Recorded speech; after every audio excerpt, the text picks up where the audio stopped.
Hello everyone.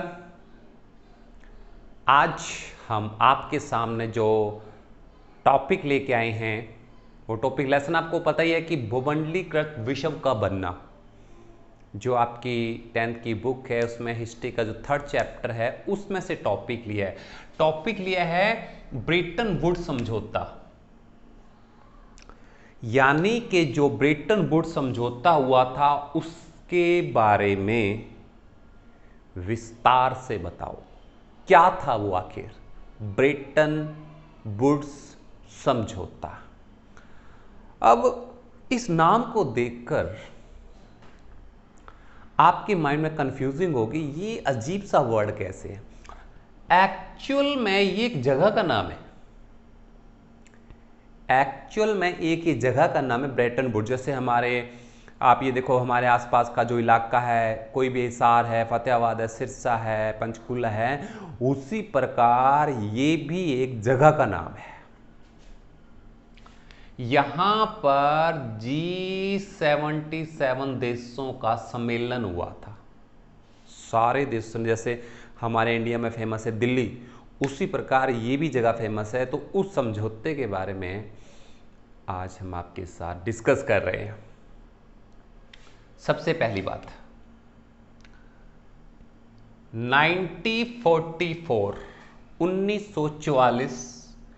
USA 1944 USA के अंदर, America के अंदर न्यू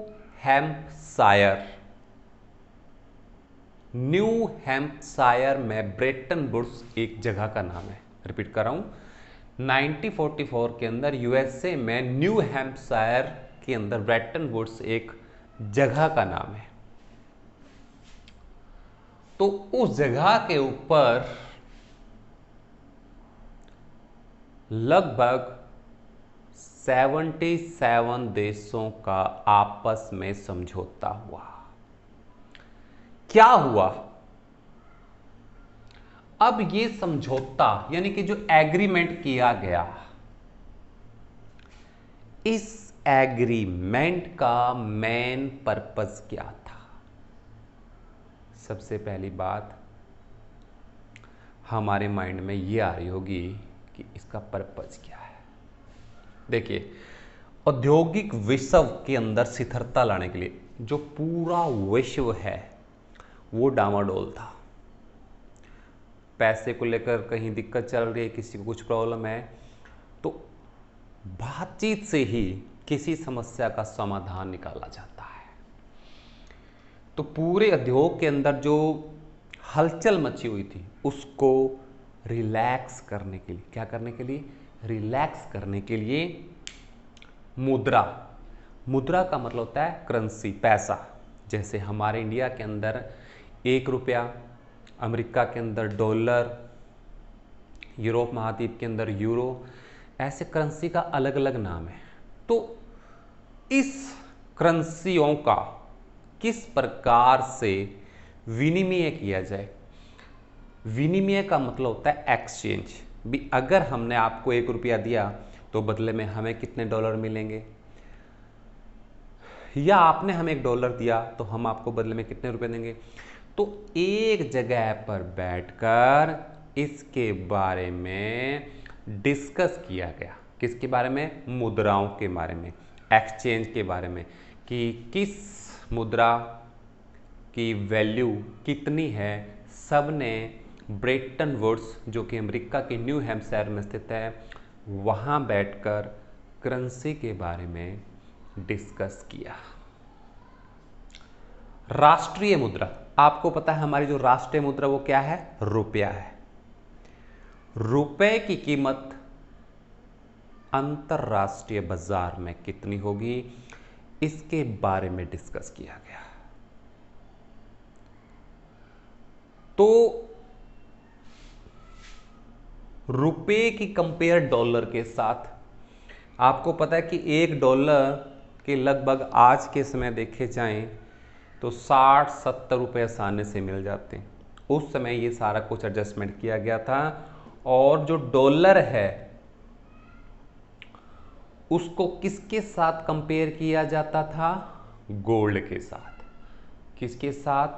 गोल्ड के साथ। यानी कि $1 के 35 औंस, एक जो होती है गोल्ड की 35 औंस मुद्रा अवेलेबल हो जाती थी गोल्ड की।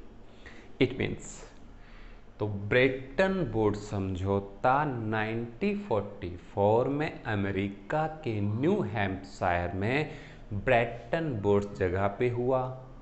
इनका पर्पस था, इनका उद्देश्य था, जितने भी राष्ट्रीय किस्म की मुद्राएं हैं इनका विनिमयकरण, एक्सचेंज कैसे किया जाए।